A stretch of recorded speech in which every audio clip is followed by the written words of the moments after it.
Good evening, everybody. I think a bell was meant to ring outside, but whoever tolls the bell has departed. Anyway, just to introduce me to begin with, my name is Nick Rogers, and I'm President-designate of the Geological Society. Fortunately, I've been reminded today of how wise the Society, or at least its staff, is, in that no doubt influenced by the late-night tweets of another President-designate or President-elect, they've given me a script from which I'm told I must not deviate, so here goes. So, welcome to the Geological Society of London, and to this, the first public lecture of 2018, which has been designated Year of Resources. Appropriately, and I'm sure not entirely by accident, the lecture is entitled, What is the Role of Oil and Gas in Future Energy Supplies? And it's my pleasure to introduce our speaker, Mr. Malcolm Brown, the current president of the Geological Society. You lucky people, 2 presidents for the price of 1. Forecasts of world energy demand show growth of 30% by 2035, driven by population growth. Keeping pace with the demand, though, is less of a problem than the CO2 produced by burning it. To stay on course for the Paris Agreement target for global warming of well below 2 degrees centigrade, this requires big cuts in fossil fuel use.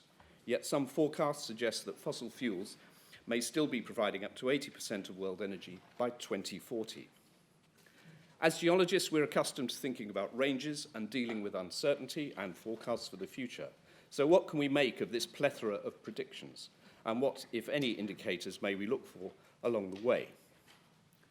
Malcolm's going to attempt to answer, or at least pose those questions in a hopefully slightly more eloquent way than I have. Malcolm graduated from Kingston Polytechnic in 1976 and worked in Libya and Saudi Arabia before completing an MSc in petroleum geology at Imperial College in London.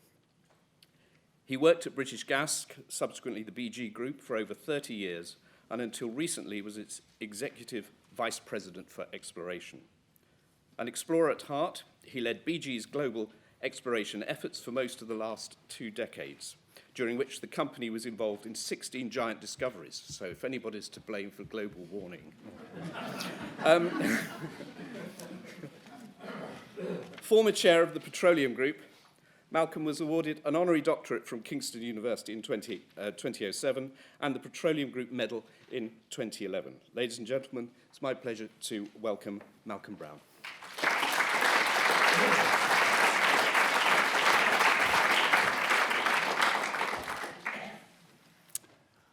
Hi, good evening, ladies and gentlemen. Thank you very much for coming along on a dark winter's night.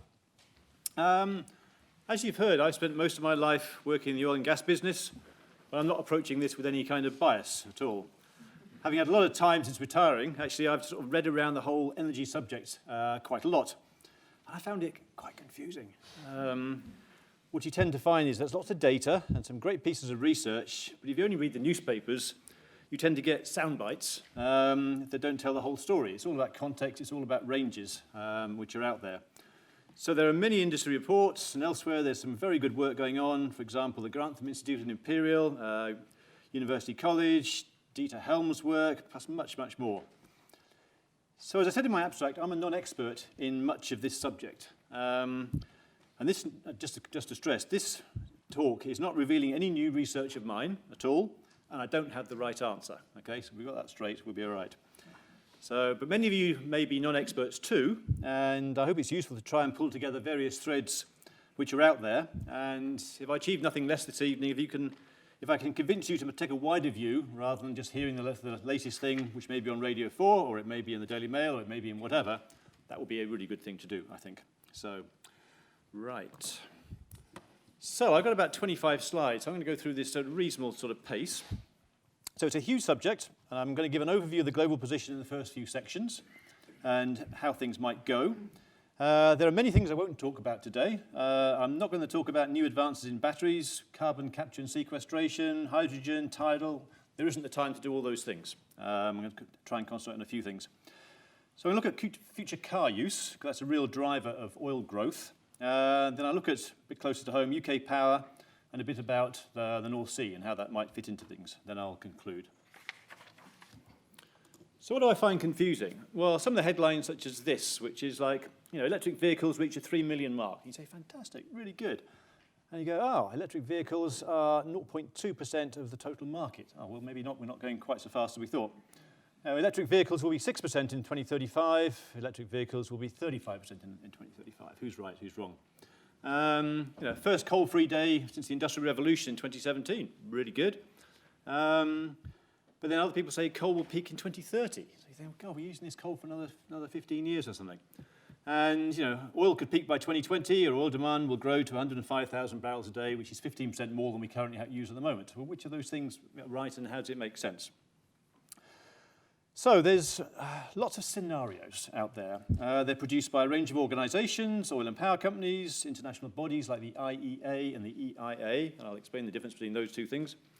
Consulting companies such as McKinsey's, or NGOs such as Carbon Tracker, who are linked to Imperial College. So we're going to try and talk about some of the ranges of scenarios and pick some threads through some of those things. So, a bit of setting the scene. So at the moment, 2016, fossil fuels provide 81% of primary energy. We are very, very dependent on oil and gas.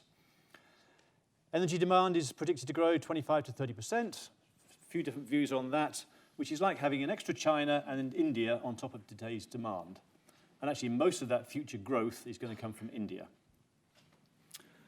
Now, the demand growth is going to be lower than it might have been due to very good efficiency gains, which is good news. But it's driven by predicted population growth of 1.5 billion people by 2035, 2040, depending on which figure you believe. The important one is global cars are set to double to 1.8 billion by 2035. So we've got about 1 billion now, and about 900,000 now. So twice as many cars in the areas actually where there is the population growth too. So the numerous scenarios for both energy growth and content, what's it going to be made of, are going to be driven by policy, carbon price, economics, consumer behavior, all those things together. The world's not short of energy sources, so it's not running out of oil or gas. The issue is CO2 and global warming.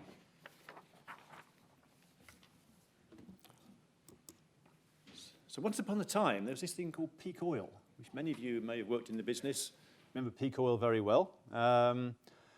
And this was a concept put forward by Hubbert in 1956. Essentially, when would oil production start to decline because we had run out, we weren't finding as much oil and gas as we were using. And once upon a time, we were not doing that. Life has sort of changed. What's changed? Essentially, were two things, mainly the discovery of unconventional resources. And in that, I mean shale oil and shale gas, which 20 years ago hardly existed. And this is driven by technology, driven in part by price. So the ability to get oil and gas out of the source rocks in which it came from, the remnant that never migrated into a trap and was found by conventional exploration, if you like. And also just huge advances in technical ability to get oil and gas out of more difficult rocks in more difficult places at more difficult depths, if you like. So proved oil reserves, about 1.6 trillion barrels. These figures are from BP, but they could be from anywhere, really. Technically recoverable at today's technology, 2.6 trillion barrels. Oil demand to 2050, 1.2 trillion barrels. So, plenty of oil to go round, and technology will get better. And actually, we're not really counting probable and possible, which are two bigger categories of oil and gas.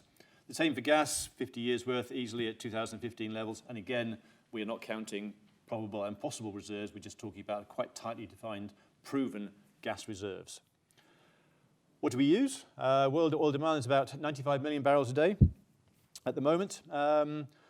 BP's base case for the future has oil production in 2035 of about 105 million, so going up by about sort of almost 20 million barrels. And we'll talk about why. Gas demand, a very unuseful figure of 3.5 billion cubic meters in 2016, but that's what we currently use.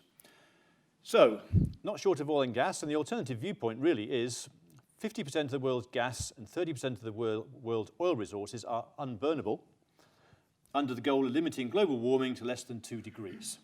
So this is work from University College, I think, in their Sustainable Resource Institute. And the view of this is very much that oil and often mining companies have resources on their books, which, if you like, which are given value by the city in terms of their value as a company, which actually may be unrealizable because we'll never get around to using them because the world will have moved on from that time. It's their position. Quite how it turns out, we will see.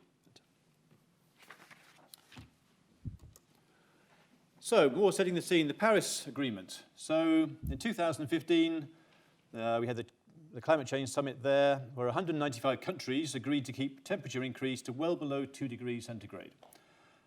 And I can kind of remember when this was on, and I can remember David Cameron and George Osborne coming back. And you kind of think, well, they should have come back and said, you know what, everybody, you're going to have to behave in a different manner because this is going to be really tough to achieve. And Mrs. Brown, you can't carry on going around in that big discovery you like so much because you really need to go and do something else. Did they say that? No, they didn't say anything at all.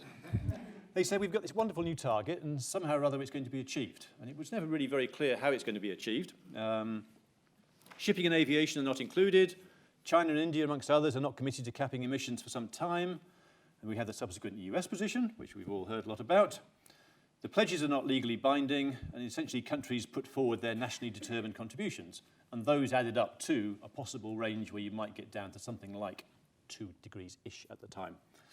So, I mean, as Dieter Helm puts it, the Paris Agreement can be regarded as the point at which the UN negotiating approach turned effectively away from a top-down approach and instead started to rely on a more country-based, bottom-up approach. And in many ways, that makes sense, because it's hard to tell people what to do around the whole world, encourage people to come up with their own idea, if you like. So the UK has done quite well. So the UK has managed to hit its targets, or will hit its targets till about 2022, I believe it is. It's cut emissions by 42% since 1990. The target is 80% since 1990. The target is 80% by 2050. And in many ways, we had a head start, because those of you who worked in the business will remember in the 1980s and 90s, there was this sort of dash for gas, and the whole sort of, in many ways, a sort of second coming of the southern North Sea and the Irish Sea and whatever to provide gas resources to burn in power generation. So we sort of decarbonised power to a certain degree by that move then, which actually had nothing to do with climate change, particularly at the time. It was more a case of actually this is another resource to use and it might make sense. So that's what we were doing, and that's fine. So the UK updated its clean growth strategy in October. And the 2017 plan is now a 2017 strategy, which is always worrying. I've used this many times in my career, so I know these things.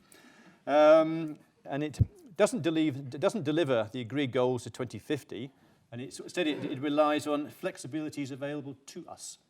And you think, what are these flexibilities? Yeah. Anyway, so Lord Deben, who's chair of the Climate Change Committee, commented, "We note that the Clean Growth Strategy suggests that flexibilities in the Climate Change Act could be used to meet the carbon targets in place of domestic action. This should not be the plan. The clear intention should be to actually do it through domestic action."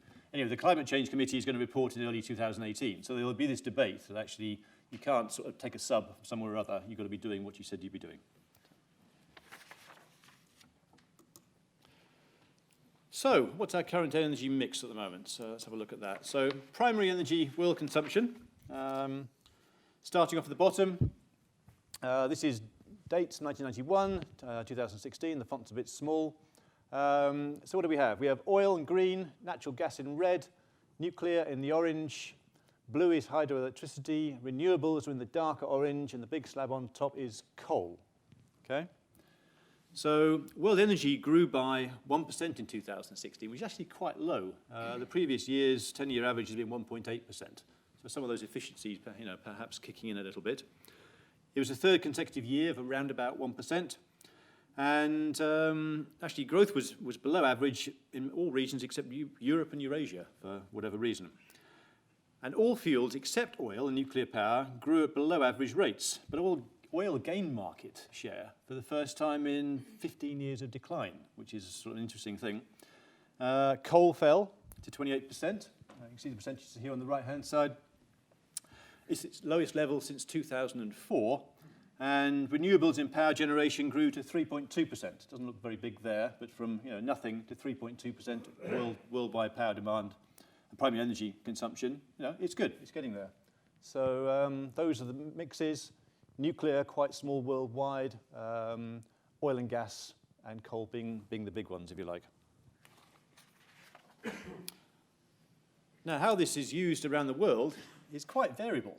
We sort of think we're all the same, but on the left we have North America, so basically oil, gas, red and green being the primary ones. South America, more oil, less gas, a lot of hydro in blue. Europe, pretty well balanced, oil and gas, some hydro, some coal. Middle East, oil and gas. That's what it is, almost 50-50.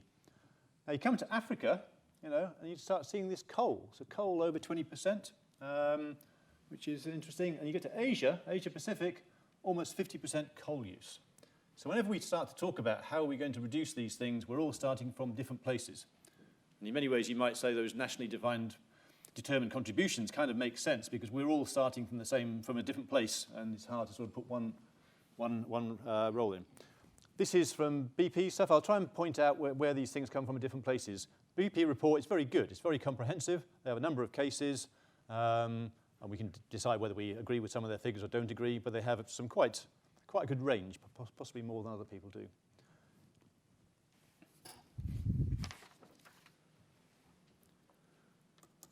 Okay, so that's the present, and I suppose what are the future? One might assume with the expansion of renewables and the climate change issues that fossil fuels will reduce significantly over the next 20 years from the current 81%. One might presume. So these are from various reports, scenarios, which are out there at the moment. So there are loads of these, just stacks of these things. So ExxonMobil, 78% to 2040. Shell have got two scenarios, a mountains and an ocean scenario. One 75% in 2045, one 70% in 2045. The Energy Information Administration is the American body, EIA. They're on 77%. BP, annual outlook, their base case is 75% in 2035. Still, not down that much really. The even faster accelerated case, BP have got three or four cases. They've tried to mimic,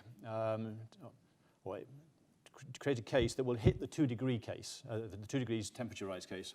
And that's their even faster accelerated case. And in that, they've got 48% of fossil fuels compared to 75%. So this is like what might happen if things do change. The IEA, the International Energy Agency, is the European organisation who put out a report every year. They have 3 or 4 cases. They've got new policies, existing policies. The two I quote here, sustainable development, that's one of their cases this year. So they got 61%. And they had a case last year called 450. And 450, again, is aimed at trying to get to 2 degrees. What would you have to do? What assumptions do you have to make? Carbon Tracker Index. Carbon Tracker is an NGO linked to the Grantham Institute at Imperial. And they have one of their cases, they have many cases too, the nationally named NDC/PV-EV case. I mean, that has coal peaking in 2020. Oil in 2022, which actually is quite a challenge, but then that plateaus to 2030, and then gas grows to 2050. I think the thing we've got to all think about is the top 4 lots of cases, the Exxon, the Shell, the EIA, the BP, all emissions will carry on rising. So these are scenarios. You say, okay, fine, I understand the scenario, but actually, how does it fit with my other targets? Well, not very well at the moment, and we'll come back to some of those things. And I think the other thing that should be said is, I know Carbon Tracker always sort of say the IEA are always a bit behind the pace in terms of renewables. And when new technologies come along, it's hard to predict quite how fast they'll be picked up and accepted. Whether it's electric vehicles or photovoltaic, costs are coming down very quickly, but what does that turn into? So it's quite easy to be a bit behind the pace. And I think the IEA this year have actually sort of caught up on those figures quite well. So you might think there'd be a pretty standard view of energy demand growth scenarios. This one comes from a McKinsey report. This is a good report, McKinsey Global Energy Perspectives, which again shows compound annual growth rate up the right-hand side. So BP and Shell at 1.3, 1.2, that's what they think that the annual rate will be. IEA at 1, EIA at 1, ExxonMobil 0.9. Actually, McKinsey's, this is a consultancy, down at 0.7. They've reduced their predicted growth quite a bit in the last 2 or 3 years. So that's their view of the world economy and therefore the energy demand. Down here we have the IEA sustainable case, which is one of their lower ones. And there's a Greenpeace reference down here, which is minus 0.5 rather than the growth at all, out to 2040. So here we are in 2015. So, and it's very, you can imagine these things change every year in many ways.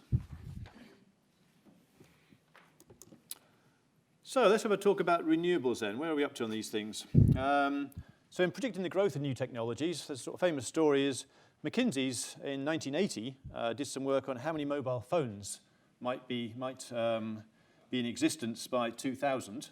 Their figure was 900,000. The right answer was 109 million. So you just see, I mean, it's very difficult to predict that far out. There's lots of very clever people, so. So what's driving renewables now? Cost reduction is really driving growth. So I mentioned before, we're on 3.2% of worldwide primary demand, which is very good. And the graph on the right shows future predictions. This is a BP diagram here. And as you can see, quite a variation. So in terms of 2015, the EU, we're up here at 20-odd%. So actually a big figure, and that's wind and that's photovoltaics. America down here, sub 10%, China, etc. And these things are predicted to grow going out. I could quote you 2 other scenarios which have it going much higher than that. Some people say 50%, 55% by 2040. So the growth in the UK has been driven very much by subsidies. You will have all seen your electricity bill in recent past, and you're saying, well, what's the extra line there, and why am I paying that? Well, you were paying that to try and actually bring into existence the renewable sector, which was wind and photovoltaic. And it's worked well. Wind is now almost 15% of power in the UK, a record level of capacity added in 2017. And we've got the largest installed wind capacity in the world. Not bad. So a lot of this now is offshore rather than onshore, because onshore is the whole thing is always about, you've just spoiled my view, And offshore, we can still spoil people's views, but less, further out. So, and the recent wind bids in September last year came in at about 50% lower, so they're bidding for part of the market at a price that they're happy to take. We're 50% lower than in 2015. So you can kind of see this is working. People are getting to the point of being able to do these at a much lower price and put in lower bids. So this is almost subsidy-free now, which is great. So there's now 3.4%, so it's not a huge number, but sort of getting there, I guess. And photovoltaic costs, the installed costs have decreased hugely in 2010, 2015, and predicted to fall by another half or something like that in the next 10 years. So that's what's driving it. A lot, it's production in China. It's cheaper. It's working.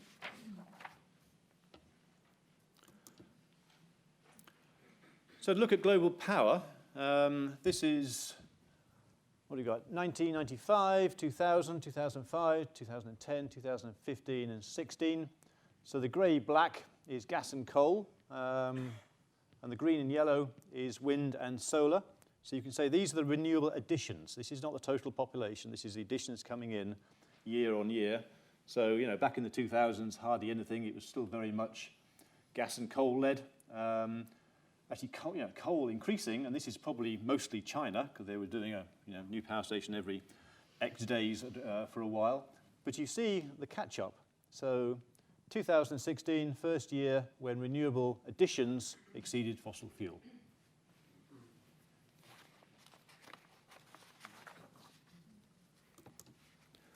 And investments, what sort of levels are we talking about? In 2015, there was 265,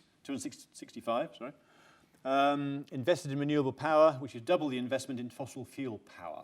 So a lot of money. New power generation expected to be about 10 trillion over the next 20-odd years.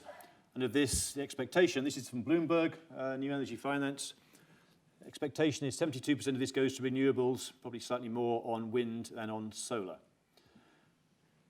So the investment in renewable energy increases to about 400 billion per year by 2040, a sort of 2 to 3 degree average annual increase. Again, a scenario. And wind growing faster than solar. On onshore wind's falling reasonably fast, but offshore wind decline in levelized cost of about 71% by 2040. That's one of the big drivers at the moment. In comparison, I think we spent something like, so that was twice the amount of on. In terms of the whole E&P business in oil, last year was something like 400 odd billion, but that wasn't in power generation, that was in, say, the business. So to try and give a little bit of context, how much money are we talking about? What do we spend on exploration, production, commercialization, things? So big number, renewables getting closer to it, if you like. Right, let's talk about future car growth, because I like cars. I think they're very interesting. So a major driver of oil use is transport, and in that, car growth is one that's sort of, a big part of it, because it's going to grow hugely. So a few figures. 2015, there were almost 1.3 billion vehicles worldwide, of which 300 odd are commercial. Call those trucks, call those HGVs, whatever you want to call them. And the interesting thing is trying to come to a conclusion on how much oil is used by cars. So I have one oil company saying it's about a quarter, and one oil company saying it's about a fifth of oil demand. So oil production at the moment is about 95 million barrels. So it's about sort of 20-ish. It's about a quarter or a fifth. I think the challenge is always, what do you count in the way of light trucks in the States, which are mostly pickups? Are they in commercial? Are they in private cars? They're about 16% of private car purchases. How many do we make? We make 72 million cars, 22 million commercial vehicles produced in 2017. 1% just about were electric vehicles in 2016. And when I say EVs, I'm going to count battery ones, hybrids, everything together in one pool. These things will change and evolve as time goes on. The interesting thing, of course, is the variation around the world. So in US, Canada, etc., you've got about 670 vehicles per 1,000 inhabitants. In Africa, you've got 42. So massive change. And most of the population growth, and therefore the future use of cars, isn't going to be in the OECD. It's going to be in those sorts of places, if you like. So BP estimate doubling of cars to 2035, up to 1.8 billion. And the non-OECD fleet triples, so 0.4 billion cars up to 1.2 billion. So the growth is going to be out there. This diagram just shows some of the cars by inhabitants. So we look up here at the EU, and we've got 581 per 1,000. And I mentioned NAFTA, which is North America. They've got 670. Down here in Africa, 42. Worldwide average, about 180. So you know that where these places are going to grow, it's going to be in those places. So it's going to be in Africa at 35% a year. It's going to be in Eurasia up there, other Europe, 59%. Asia, outside Japan and South Korea, 141% predicted growth. That's where the new vehicles will be. So, key question. The new vehicles will have much better fuel efficiency. The overall average is, going from, 30 to 50 miles per gallon on ordinary petrol cars, internal combustion engine cars. So that'll reduce the petrol consumption of this larger fleet by about 15 million barrels a day compared to what it would have been. That's good.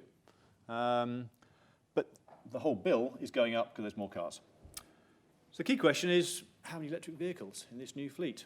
So BP's figure is 70 million in 2035, which becomes, and you think that's quite a lot. That's multiples of what we got so far. But actually, it's only 6% of the larger fleet. So actually, your production goes up. So demand is reduced by 1.2 million a day because of their electric, those ones. But the rest, the overall demand goes up by about 5 million barrels a day. And this is why you see this thing going from 90 to 105, if you like. So other people, Carbon Tracker, on the other end of the spectrum, they say, well, there's no reason why you can't have 1 billion EVs, which is almost half the whole worldwide market, by 2040, because by 2020, the price will be comparable, and the range will be better, and all the rest of it, so why on earth wouldn't you? I suppose my view of that, that would actually reduce oil demand by about 10 million barrels a day. Quite a big figure, really. the challenge, I think, is most of the growth is going to be in places where the charging infrastructure is going to be more difficult to put in. So in Europe, I can easily see this happening. In the middle of Africa, much more difficult.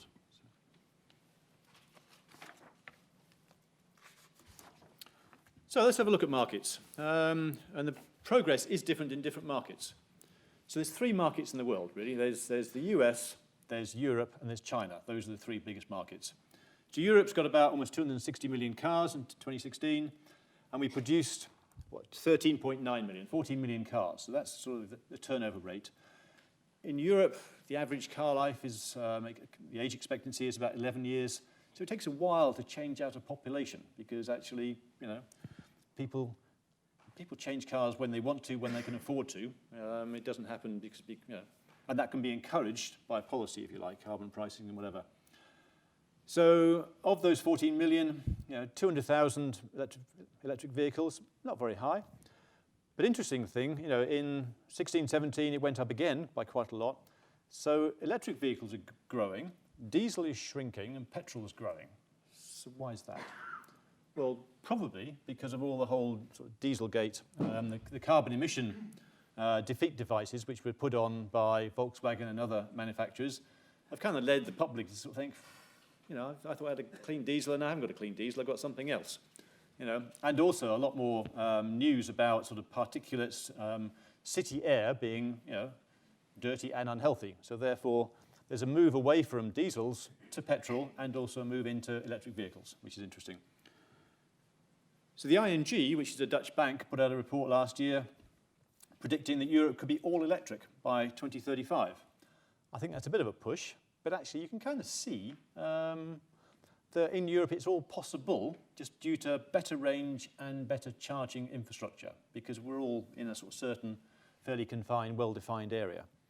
And talking about signals, actually, of other things, I was going to buy a Golf GTE before Christmas, which is the hybrid car, okay? I negotiated a really good deal with the local garage, and I was onto it. And I was just a bit busy, I think, around to doing the deal. And then suddenly, after Christmas, I went back and I said, okay, can we now do that deal? And they said, actually, we're not taking any more deals because Volkswagen are taking no more orders. They're so far behind in production with the orders they have already, they're not taking any more orders for 6 months or something. So my discount's gone because this is going to be a full-price car now. I know that in the future. So it sort of signals you think, damn, I just missed a good deal. Anyway, such is life. So US, 250 million cars in 2017. They make about 17 million a year of cars and SUVs, so your light trucks, if you like. Diesel never really took off there. It's all petrol. So they sold a reasonable number of EVs, but nothing very much, about 1%, although it's growing. I guess another signal that will be interesting will be Tesla. So Tesla, you all know, make electric cars. And the Tesla 3 is their mid-range car, and it's the new one coming out, much more of a mass market car than the previous ones. How well will it sell, Well, they've had 400,000 pre-orders, you think, pretty good. Unfortunately, they're behind schedule, and they haven't got them out of their factory yet. But actually, that's a good thing, but it's only 2% of US car sales. And actually, at the same time, Ford last year sold 900,000 F-type light trucks, i.e. your pickups. So you think, okay, if you've got all those Teslas out, you've still got, the other range of light trucks out there still being made, which are probably still doing 25 miles per gallon. So, and also interesting is that almost 50% of the electric vehicles sold from 2011 to 2016, guess where they were sold? California. So there's markets and there's markets. California are 10 times the size of electric vehicle market than anywhere else in the States. So China is the next biggest one, and China, you'll get a lot of growth here. So here we have 170 million cars, 24 being produced. So 24 million, that's almost twice the EU producing every year, and a lot more electric vehicles. So twice as many electric vehicles sold as in the US. So that's really one of your growth markets where people are buying a new thing because they haven't got a car already, rather than replacing a car they have already for something different, and that makes a big difference. So forecast for electric vehicles in the future. BP, 70 million by 2035. The IEA 450 case actually had the 450 million by 2035. That was their sort of big push to say, this will drive emissions, and this is part of our case that actually mimics the 2-degree temperature rise. And Carbon Tracker 1 have 1.1 billion, which I think is a push, but actually it's an interesting case to see if that happens in many ways. You use a lot less oil. And the progress will be variable depending on recharging infrastructure and also money. You know, if someone, we may be more affluent in Europe, and we may say, actually, I think I really ought to have a less polluting car.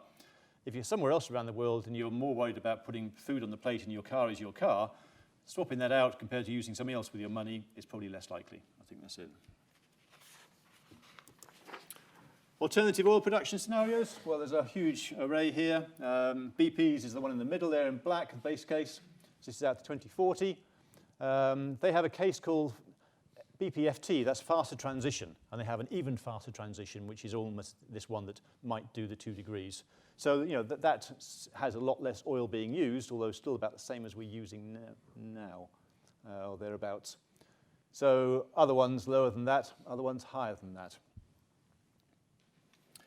And if you think about the last oil price crash, that was due to a surplus of 2 or 3 million barrels out of 95 million barrels, and you see what happened to the price and everything else. So the size of possible reductions to do with electric vehicles could have quite a significant effect on the oil market if they came to be, and the speed at which that happens. This is quite a nice slide. This comes from the McKinsey report. This is possible disruptors to liquid demand. And it kind of reminds us where oil is at all times in many ways. So oil is road transport, marine, aviation, chemicals, other industry, buildings, power. And this one sort of looks at disruptors that might exist to actually sort of halve future oil demand, which is a huge thing, but we know. And you have to have all these things happening to actually halve it, so that's very unlikely. But to pick out two, marine. Stringent air emission regulations prompt conversion to LNG of 30% of the shipping fleet.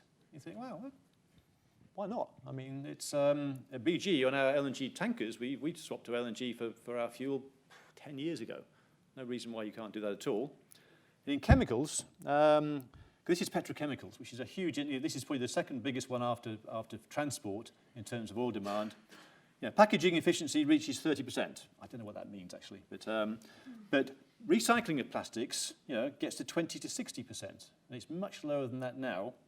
And 10% of virgin ethylene from biomass sources, rather than oil, due to global industry-wide concerns about environment.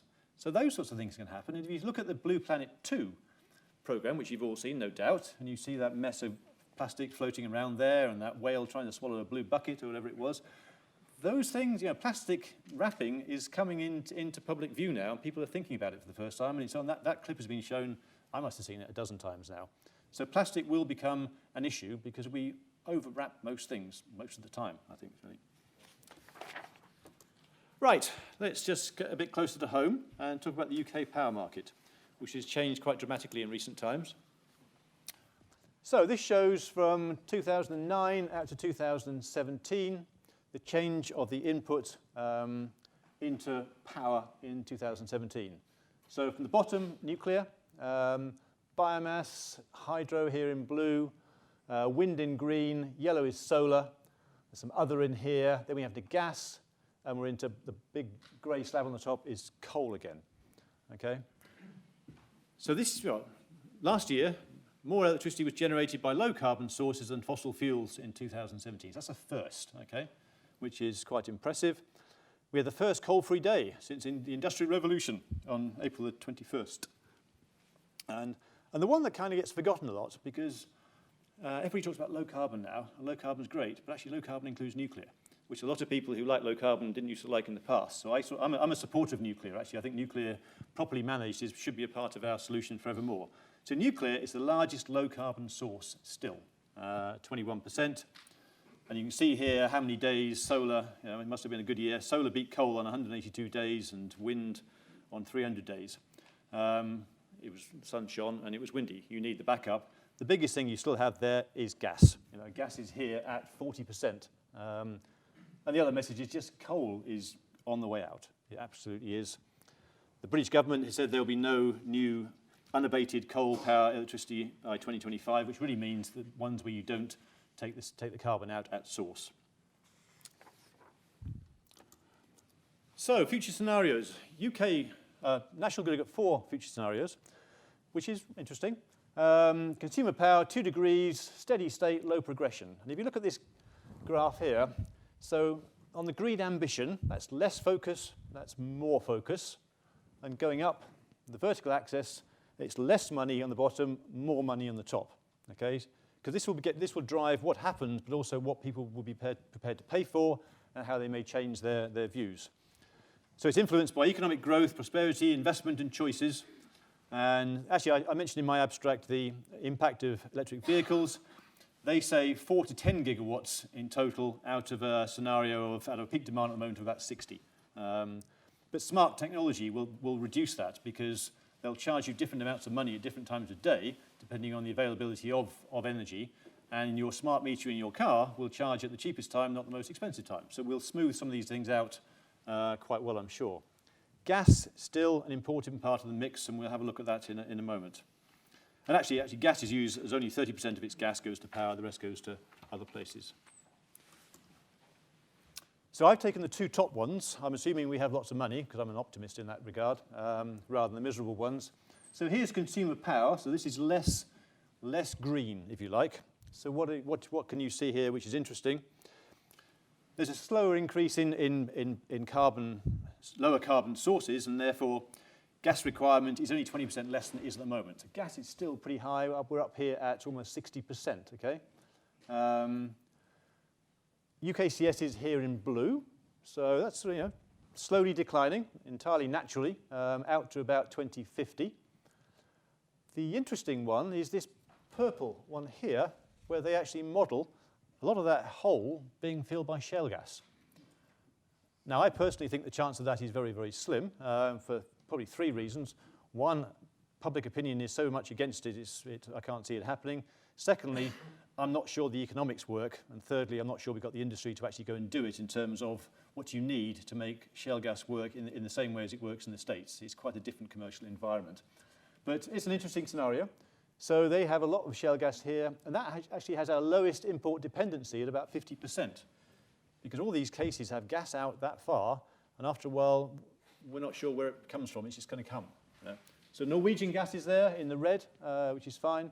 And then we have various things on top. Continent is in green, but via the interconnector. LNG is in that dark color just up there. And that comes in, and we know that's sort of fairly straightforward. And then we have kind of other generic imports. So we'll have to sort of work on that. So that's their case, but that would require a major shift in current progress, I think, if it ever happened. The other one is their 2 degrees. So this is the greenest one, if you like. So less gas in the whole mix. We're down here at, 37, 38% altogether. Carry on importing from Norway, quite a lot of, say, generic other, but this has got the lower gas of the 2. It's got the highest wind, 50 gigawatts by 2040, and a lot of solar growth. It's also got a high green gas input. So this is sort of other, this is biomass kind of gas here coming in, and actually the North Sea finishing a bit earlier. And this is probably just the scenario is one where, actually there'd be less investment in oil and gas due to economics, if you like. So it's interesting there, and I think the other interesting thing is our willingness to be dependent on imports, which I've often argued in terms of the shale gas thing, is it'd be nice to know what we had just in case we really want it. So, after that Cook's tour, a few conclusions, hopefully. I hope I've shown you there's a wide range of scenarios and outcomes out there. So there's numerous scenarios for both energy growth and content, but it's going to be driven by policy, economics, and consumer behavior.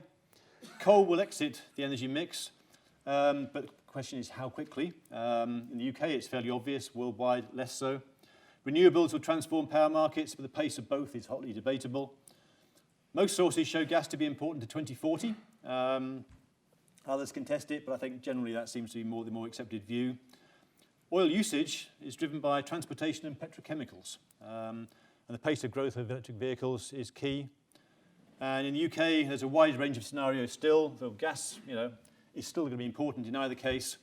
And I think for the North Sea, it's likely to decline to its natural end as such. And if it went on a bit further, there's probably still space in there, and you'd be using UK North Sea gas rather than generic, whatever. But, Most of the scenarios I've shown you, at least sort of 2/3, don't meet the 2 degrees. The 450s, the carbon trackers, and those sorts of things do, because that's the scenarios to have a lot more renewables coming in. It's their scenarios, they all are. The other ones don't. So I think really, most of these scenarios don't hit it, so actually we still have a major problem. As geologists, you could say, actually, there's lots of work for geologists, because actually we have to go and actually find the europium, the terbium, the yttrium, the lithium, and all those things for all these renewables. There's another world out there to actually go and get involved in. But with that, I will conclude, and thank you for your attention.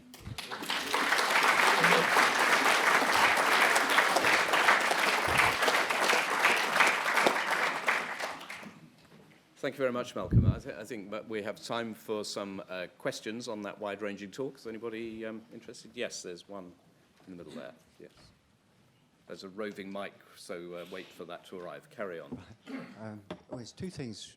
Firstly, the fossil fuel usage for 2035, you gave the BP figures of the 2% projected reduction to 2% was 48%, and BP figure was 75%, which is similar to the others. What was that based on, that 75%? 75% is their base case. So basically it's the electric vehicles that it's having 70 million by 2035. It's having an expectation of growth of solar and wind. I mean, all these things are expectations of growth across the world. So they all have and their view is very similar, you might say, to a Shell view or the EIA view.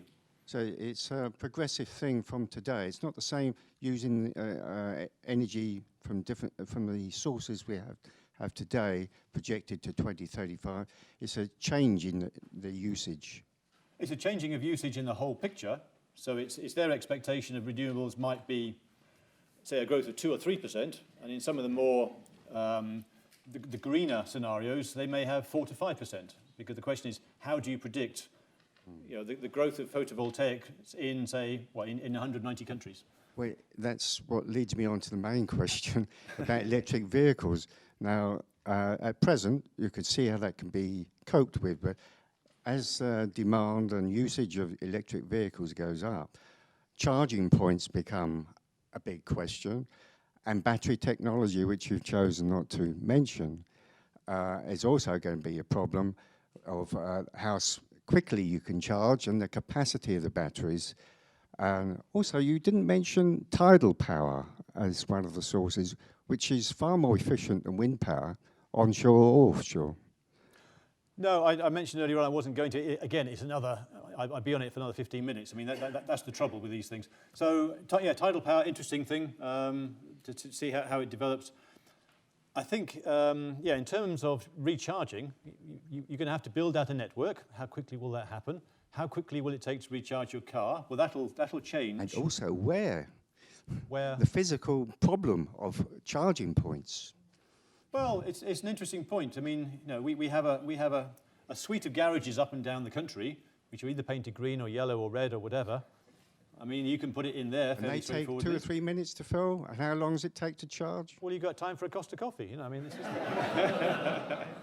No, they're all very good questions. I mean, interestingly, where I live in Pangbourne, they've had all the roads dug up for about 3 months while they're putting in a new fibre optic cable.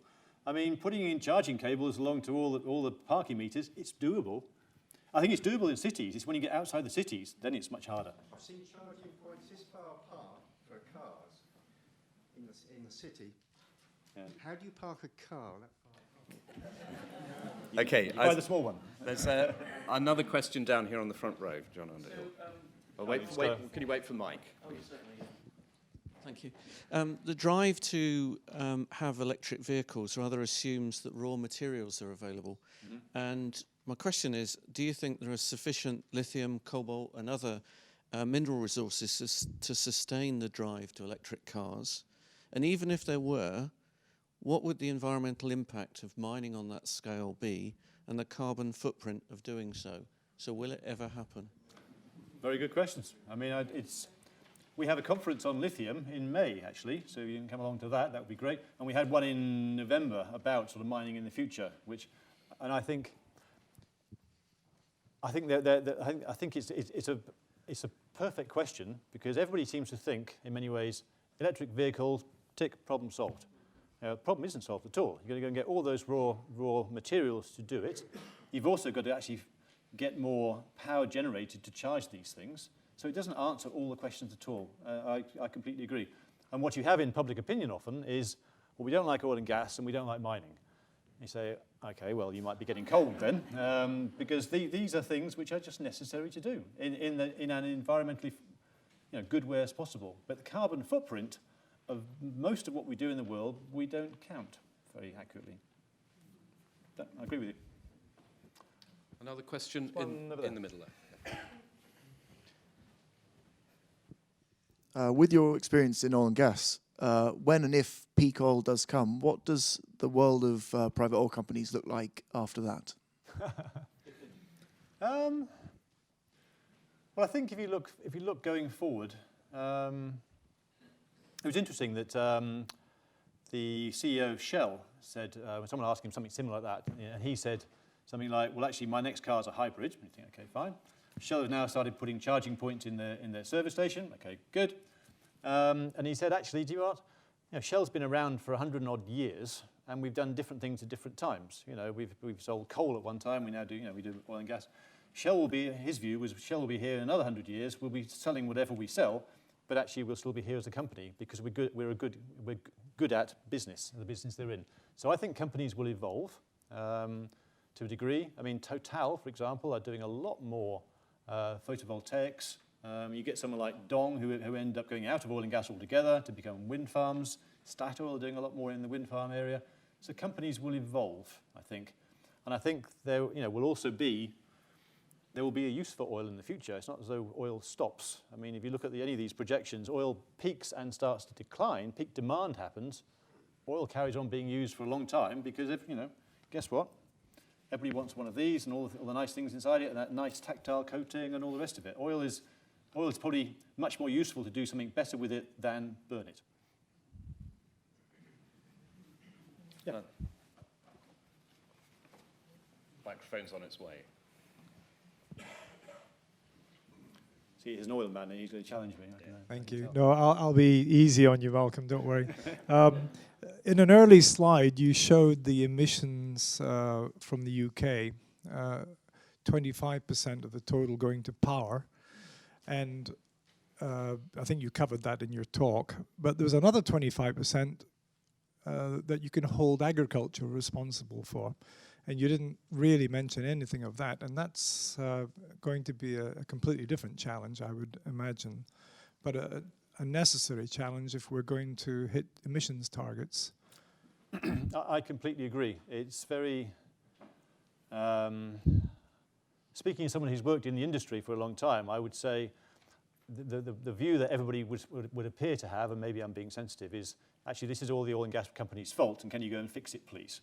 And actually there's loads of other uses of producers of CO2, farming being a huge one, where actually say, but what are you guys doing? Because actually it's not just one thing, and actually it's a huge array of things, and everybody needs to take ownership, because you don't have to burn oil and gas. You can do something else if you want to. It's a bit difficult, or you can do less, but it is a personal contribution as much as an industry going to fix something. So I agree. Yeah, on a more elevated level, security of supply.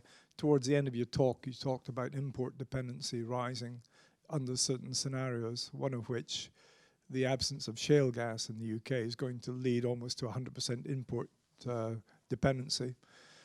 Governments and certainly major oil companies have been exercising their brains on security of supply for generations. What's government thinking, in your view, right now, if you know anything might be thinking at the European level or certainly at the UK level? I think in terms of shale gas at European level, it's mostly a non-starter. France has banned it. I think Germany's banned it. I mean, it's not going anywhere at all. In the UK, at higher levels of government, they say, well, actually, we encourage this as an alternative fuel source. It's at lower level of governments. It's at local governments where people don't want to do it. So, the the government MPs will say in the House of Parliament, yes, we support it, but then when they're then back, as their backbenchers, when they go home back to their constituency, they often have a different view. And often planning committees approve something, or councils approve it, and the planning committee turns it down. So it's not very joined up. But the security of supply issue is a policy decision at government level. Do they actually recognize what the future is going to look like? I mean, the security of supply has been a fundamental driver of world conflicts, whether it's oil and gas, water, or any other resource. So I'm surprised that the government's sleepwalking into an import dependency situation, and perhaps they're not. There are contingencies being worked up, but the public are not aware of that. No, I mean, personally, I think the government's had a fairly light touch on energy policy for quite a long time, and it's been okay because we had the North Sea. And the North Sea has been, a fantastic source of resource for a long time. As time goes on, import dependency goes up. I mean, you could say I could go and do shale gas, and that will fill half my gap. And I don't think it's ever put forward because it's not very joined up as country, constituents. We need to do this because we need to know what we have.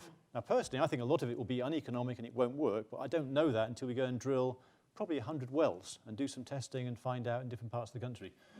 But we never put it in that sort of, in that terminology that we need to do it for strategic reasons. It becomes a very local matter very quickly.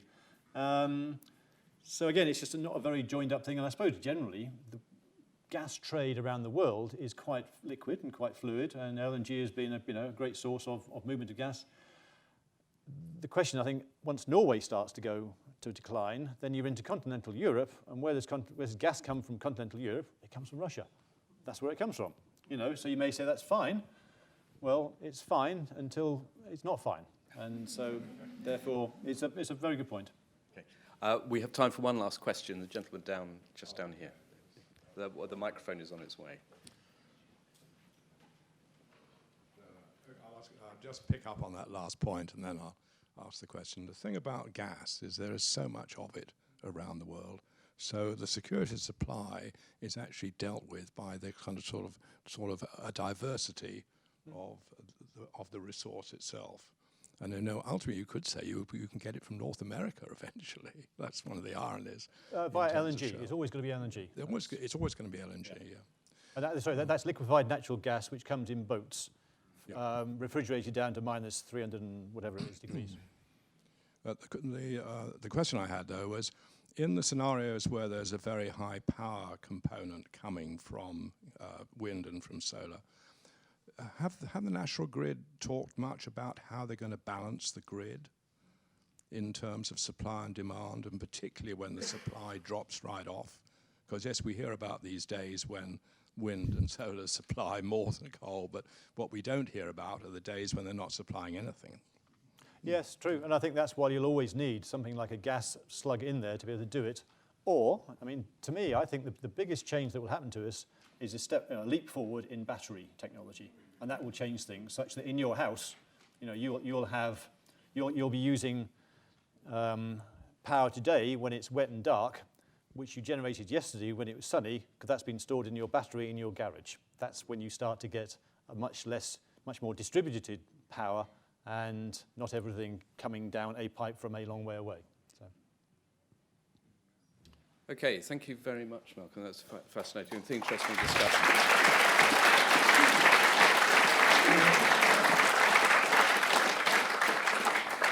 I was going to conclude with some witty banter, but far be it from me to get between this audience and their free glass of wine, which is now available in the lower library outside. Thank you very much.